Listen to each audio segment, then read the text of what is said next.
O Vingador do Futuro pode ser resumido em uma frase da famosa canção de Freddie Mercury. Isto é a vida real ou apenas fantasia? Bem antes de Matrix, o filme estrelado pelo ex-governador da Califórnia e ex-Conan, o Bárbaro, já falava sobre a dúvida do sábio chinês. Será que eu sonhei que sou uma borboleta? Ou sou uma borboleta sonhando que sou um sábio chinês? Neste Cine Quinto, faremos uma viagem pelo mundo dos sonhos, da mente e da diferença entre a imaginação e a realidade. Ou sobre esse sonho que você está tendo agora achando que é real. Roda a vinheta. Antes de mais nada, esse programa contém spoilers e se você decidir continuar é por sua conta e risco, ok? Muito bem. Dennis Quaid é um trabalhador da construção civil que sonha em conhecer Marte. Sua esposa Lori não concorda porque acha que o planeta é muito violento e instável, preferindo um cruzeiro até Saturno. Nisso, uma empresa chamada Recall oferece aos seus clientes viagens completamente imaginárias através do implante de memórias. Quaid, que é o Schwarzenegger, a revelia da sua esposa contrata o serviço e desse ponto em diante o filme se torna obscuro e ninguém mais consegue dizer o que é realidade e o que é fantasia. Para falar sobre esse filme, eu trouxe aqui o meu amigo, talvez imaginário, talvez não, Carlos de Freitas. É isso aí, como diria o Woody Allen, né? E se tudo for uma ilusão e nada isso aqui existir? Nesse caso, acho que eu paguei muito caro pelo meu tapete. É isso aí. Eu também. O Vingador do Futuro, que na verdade se chama Total Recall, é uma daquelas traduções ridículas. Porque é pra pegar carona com o Exterminador do Futuro, né? Isso, porque... É que naquela época tudo do futuro dava certo, né? De volta para o futuro. É, exatamente. O lance era do futuro ou da pesada, né? Tipo, sempre tinha um tira da pesada. Fugindo um pouco, tinha quando veio De Volta para o Futuro, depois o Michael J. Fox fez um filme que ele era um lobisomem. E era Teen Wolf, né? Ou seja, lobo adolescente. A tradução era O Garoto do Futuro. Que não tinha nada a ver nem com o lobisomem. Nada, não tinha nada a ver. E não tinha nada a ver com o futuro também, porque não viaja no tempo, não tem nada. Mas é pra pegar carona no sucesso. Então, pra vocês mais novos, olha como era a nossa vida, né? Exatamente. A gente não tinha nem o acesso ao original. Raramente você via o título original. Você sabia o Vingador?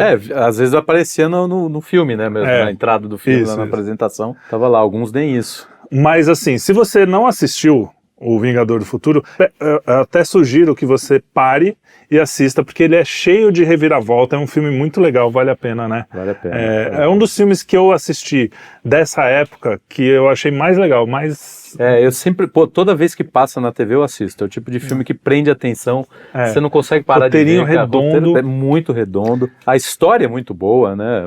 Muito bem contada, e tem esses elementos que você nunca sabe se ele tá sonhando onde você tá, né? Onde você tá. Tem alguns indícios, né? Alguns indícios. É aquela coisa, a gente não sabe o que o diretor, no que tá na cabeça do diretor. Mas tem uma hora, logo quando ele começa a ter o surto, né? O cara fala, não sei o que, ele tá raciocinando a mulher, não, ele tá... é outra coisa, não sei o que. Aí ele vai dar uma bronca nela, ela falou assim, mas não pode ser, eu nem coloquei o chip ainda. Ela fala. Então, aí você fica... E aí? Será que já era? Será que ele... Enfim, então, né? Mas você sabe, olha só como são as coisas, aí já passando por uma parte mais política de Hollywood. No filme original, quando ele tem os comentários do diretor, ele fala que é um sonho. E aí ele comprova várias vezes por que é um sonho. Só que agora, recentemente, ele deu uma entrevista falando assim, não, porque a gente não sabe o que é verdade, o que não é, não existe uma verdade absoluta. Aí já veio... Até nisso, Hollywood mudou, Caiu, né? o mesmo cara, ele mudou a narrativa sobre o filme, né, a explicação sobre o filme, mas, independente se é sonho ou não, o que ele fala hoje é assim, existem as duas realidades, elas são, as duas são reais. Antes de falar do filme propriamente dito e da mensagem, uma coisa que me chamou muito a atenção e que eu tenho visto muito o pessoal comentar, é como o CGI, né, a computação gráfica, fez com que as histórias ficassem mais sem sal. E aí, sim, total. Você vê Jurassic Park, por exemplo, é bem mais quente, mesmo tendo muito menos computação gráfica. Sim. Esse filme eu acho que nem tinha, porque é 1990. Não, nem sei se eles tudo já é na base faziam. da maquiagem, né? Os caras faziam Cara, tudo na base da maquiagem, cara. Em alguns momentos você vê que é um boneco, não sei o quê, mas no geral, tipo, quando tem um gremlin lá, que é o... Cara, aquela maquiagem, né? Aquilo é tudo feito por... Cara... É muito bem feito, é muito mais palpável, você acredita muito mais na história do que com um cara... Sim, é que você meio... hoje parece meio de borracha, né? Não, eles correm rápido, né? Você pega o Homem-Aranha, por exemplo, eu não vejo verossimilhança naquilo, porque é tudo muito rápido, tudo muito... Você vê que aquilo é computação, não tem um personagem ali correndo. É o que você falou, verossimilhança mesmo, né? Passa, tipo, você tem que acreditar que aquilo pode acontecer, mesmo que não seja irreal. Exatamente, senão perde o encanto da coisa, né? E eu acho que entre os anos 89, ali, fim dos anos 80 e começo dos anos 2000, foi quando a mistura computação versus criação foi melhor. Uhum. Hoje em dia você pega os filmes de herói, cara, mesmo os cenários, a iluminação do cara não bate com o que tá atrás. Não, é tudo fake. É um negócio meio zoado. Mas você não compra a narrativa, eu acho que pra mim assim, é que nem na literatura, se o cara começa a cometer muito erro, você fala, cara, não dá. Você fala, puta, né? Você tem uns livros aí agora que o cara quer criar uns cenários de fome em lugares que não tiveram fome, né? Quer botar uma cor que ele não tem, enfim, fica tudo sem realidade, né? Enfim. Outra coisa que me chamou a atenção, esse foi mais radical ainda. Zero lacração, assim. Zero. Não, puta, o cinema daquela época era bem raro, né? E não é, assim, uma questão de ser politicamente correto. Hoje até pode ser visto como politicamente, mas não tem, assim, o máximo que tem é o vilão falando pra mulher, agora você vai ser a esposa dele, submissa e não sei o quê, falando meio que o vilão é muito mal e acha que as mulheres têm que ser submissas. Mas tirando mesmo assim, isso... eu acho que não tem essa conotação, né? Até porque a mulher é importantíssima ali, né? A mulher que prende ele, sim. Até porque é Sharon Stone, né? Convenhamos, eu não sei pra que ele... Esse é pra mim, a pior falta de verossimilhança do mundo. O cara querer trocar a Sharon Stone por aquela moreninha ali, sem sal, sem cara. sal, Porra, fica nesse sonho pro resto da vida, meu. Não, mas eu acho a moreninha, eu não sei, hein? Não, eu também, mas, cara, é a Sharon Stone. É a Sharon Stone. E a Sharon Stone ali tava no auge. no auge. Cara, lindíssima. Mas tem uma questão aí também que tá nos detalhes, não é só a lacração verbal, que o cara verbaliza e fala assim, nossa, precisamos, né, salvar o mundo, não sei o quê. É a questão, por exemplo, as mulheres, eu notei isso, elas têm porrada, elas são fortes, só que a mulher só briga com mulher, mais ou menos do mesmo tamanho, o resto é na metralhadora, entendeu? Exato, tipo, não tem aquela coisa de hoje que aparece uma mulher de 1,5 metro com um cara de 5 metros e ela dá um pau no cara. Não tem, isso é uma coisa infantil de achar que não há diferença, né? Só gente física, principalmente, né? Só gente muito doentinha da cabeça acha isso. É bom. E os personagens são muito bons, né? Os atores, na verdade. Agora, esse filme também eu achei muito interessante e eu fiquei com vontade de conhecer mais coisas do Philip Dick, do que foi o que né? escreveu O Homem do Castelo Alto e fez na verdade ele escreveu um conto que foi levemente baseado nesse filme. O filme foi baseado no conto dele. Tudo muito interessante. O Homem do Castelo Alto, a história é muito interessante. Tem a série, né? E o diretor é o do Robocop, que eu nunca vi. É um filme que eu quero fazer no Cine Quinto, porque eu nunca vi. Vale a pena. É um bom filme. Fazer. Tem essa profundidade que tem. Cara, tem justamente que a gente fugindo... Aliás, só fugimos do assunto. Hoje... Tem essa questão do homem da máquina, né? Porque é aquela coisa da máquina comandada pelo poder central, né?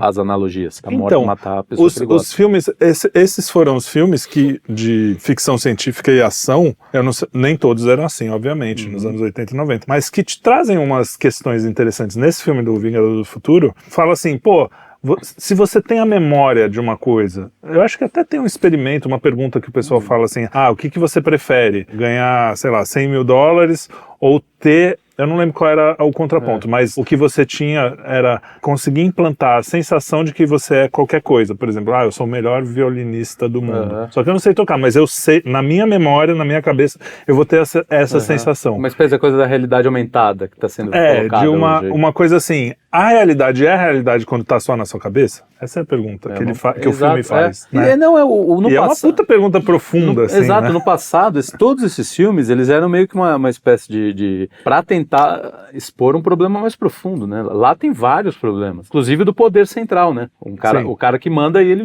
manda e desmanda. Não, eu tiro o ar, o ar daqui, você... É o globalista de hoje. Exatamente. Não, eles não gostam de mim, eu tiro o ar deles. Estão lutando contra mim? Então eu vou tirar o ar deles. As coisas que eu quero pra eles, eles não querem, né? Só que o cara só quer explorar, no fundo, só quer grana. Só quer grana. E aí fica usando as ferramentas que ele tem. Agora o filme, realmente é um sonho bem interessante, porque você começa naquela terra futurista, depois você vai pra Marte, né? Como história já é divertido. Se você não tem a profundidade do filme, já é divertido, né? Muito legal. É um filme gostoso de ver. Totalmente. E ação o tempo todo, né? Não é um filme que tem barrigada, né? Aquele filme de barrigada. Isso é outra coisa que eu senti, cara. Quando você vê filme hoje de ação, às vezes eu tenho a sensação de que eu falo assim, não, mas eu sei que no final vai dar tudo certo. Num filme mais antigo, na minha memória eu pensei, isso é porque eu já acostumei a ver filmes, né? Então, assim, nesse filme, do meio pro fim, assim, cara, eu fiquei na cadeira colado assim, falei, caraca. Mesmo sabendo que tudo ia dar certo, os caras conseguiam contar uma história direito, né? Hollywood perdeu um pouco essa coisa de que é tanta lacração, é tanto querer dar um recado, tanto querer dar uma lição de moral. O mocinho da moral não deles, sofre, né? O mocinho não sofre, o mocinho não tem dilema, ele é só um cara muito bom. Por quê? Ou porque ele representa determinada minoria, né, determinado grupo, e aí ele não pode ter um único defeito, ponto, né, que não é legal. Ele tem que ser 100% bom. E o vilão é o contrário, né? Não pode também ter nenhum ponto bom, tem que ser 100% mal. Por quê? Porque senão, né, você pode se encantar com aquela pessoa. E o vilão basicamente é nós, né? Hoje em dia. Sim. Exatamente. É a pessoa comum. Não é mais o assassino, é o cara que vai na eles missa, chamam de tudo. O religioso, é o cara... E lá, o mal era um mal que a gente identifica como um mal desde sempre, né? Que é o cara que é o ganancioso, é o cara que quer... E não tem aquela coisa, mas no fundo ele é uma boa pessoa, sabe? Ele é mal, mas ele... Não, tem gente que é assim, que o cara escolhe ser mal e pronto. Lá tem esse ponto, né? Meio maniqueísta. Os personagens são bem menos 3D do que outros filmes, né? Ali você sabe que o mal é aquilo ali e o cara é mal, né? O cara é mal, mas também não é estereotipadamente mal. Não. Né? Ele é mal. Então, não põe recadinho. Porque hoje assim, por exemplo, o cara é mal. Aí o cara é mal, ele votou no Trump. Ele tem que trabalhar no agro. Ele tem que fazer... Tipo, os caras enfiam... Nesse filme, você nem sabe quem é o presidente. Exato, o cara ele aparece, manda as coisas lá e você não sabe o que ele pensa, você não sabe que tipo de filme ele gosta. Direito, se é de esquerda. Ele ouve música da Anitta, exato, sei lá. Cara. Hoje parece que os caras querem mostrar. Sou de direita, sou de esquerda. Ou esse é mal, esse é bom. Então isso eu senti bastante, cara, no filme. Eu acho que o que pegou bastante também foi ver como esse filme trouxe um monte de tema que hoje a gente está falando até hoje. Matrix, Inception, a origem, né? Sim. A origem é aquela coisa do sonho dentro do sonho. Do sonho, né? O brilho eterno de uma mente sem lembrança. Brilho eterno de uma mente sem lembrança. Mas o Matrix tem essa coisa de você não saber o que é realidade e o que não é. Ele tem uma momento da pílula, né?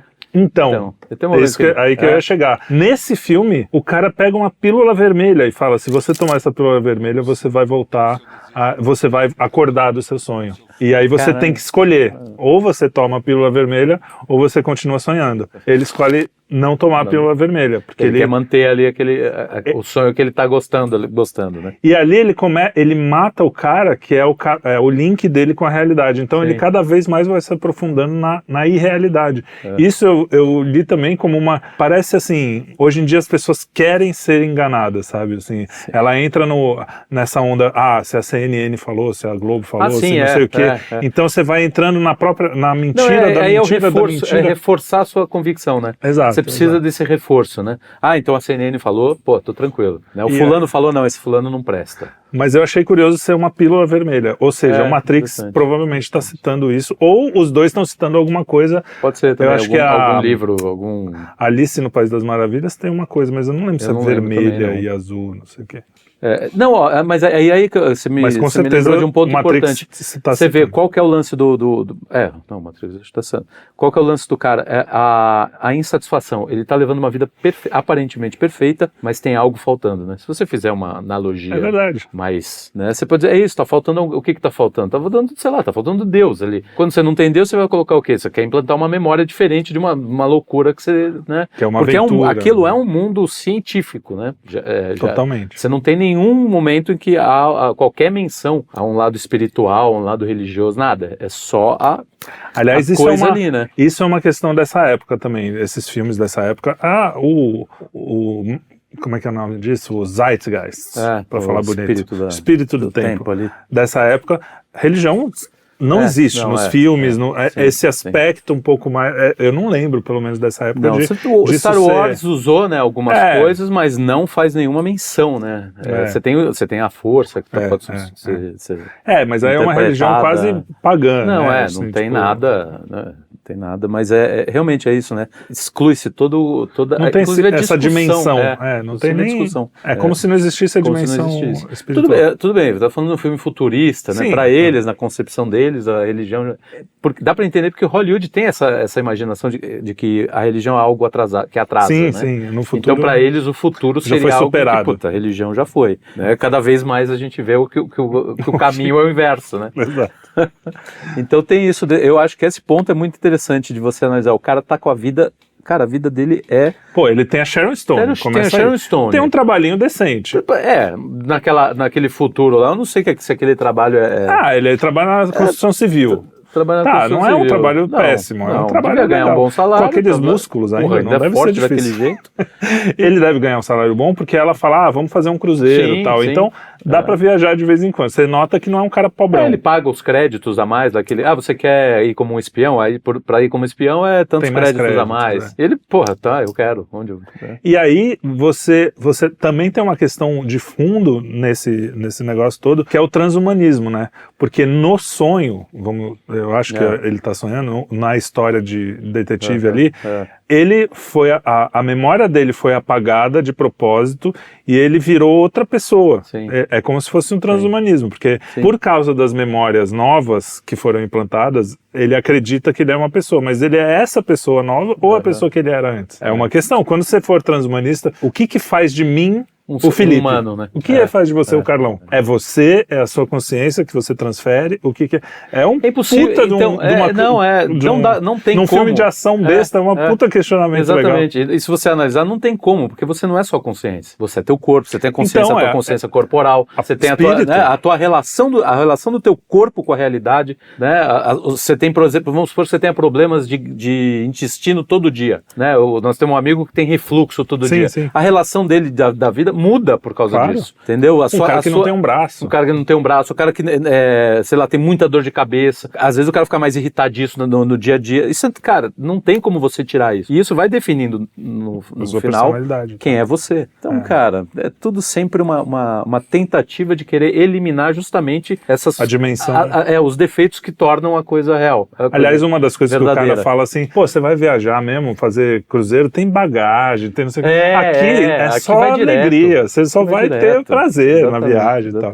Nesse ponto tem razão, né?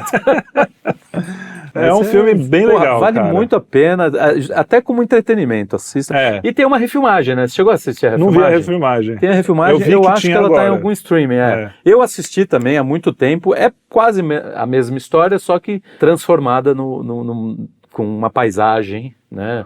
Já com esses efeitos todos. Mas também é uma boa história, cara. Eu me lembro de ter gostado, assim. Lógico que o primeiro, pra mim, vai ser sempre... Mas até porque, tem personagens, aquele cara todo... A moça de 3 peitos. De 3 peitos. Um adolescente da minha... 3! 2 é difícil ver, 3, então. É verdade. Incrível, né? E, assim, tem alguns momentos, assim, eu detesto a empatia, falar empatia. Sim. Mas é aquela coisa de você se sentir no sofrimento do outro, quando as hélices param de girar. Sim. E eles vão olhando aquilo, tipo, desespero, todo mundo, a menininha. Você olha pra menina e fica, não, essa menininha vai morrer. Né? Você fica meio, tipo, você fala, caramba, bicho. Então eu acho que, tem... Ele consegue fazer essas coisas.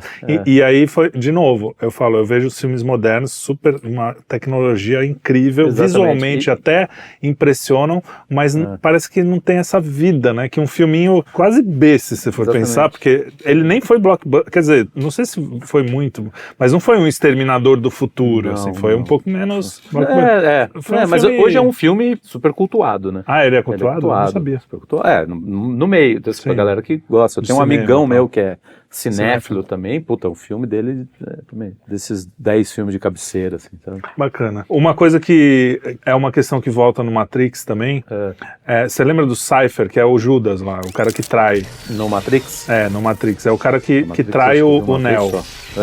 Tem uma cena que ele tá, que também tem a ver com pílula azul ou pílula vermelha, que ele tá com os caras da Matrix lá, e ele se vende por viver na ilusão. Ele fala assim, não, eu quero tomar a pílula azul e voltar à ignorância, e voltar ao sonho, né? E voltar a ver Que- a CNN.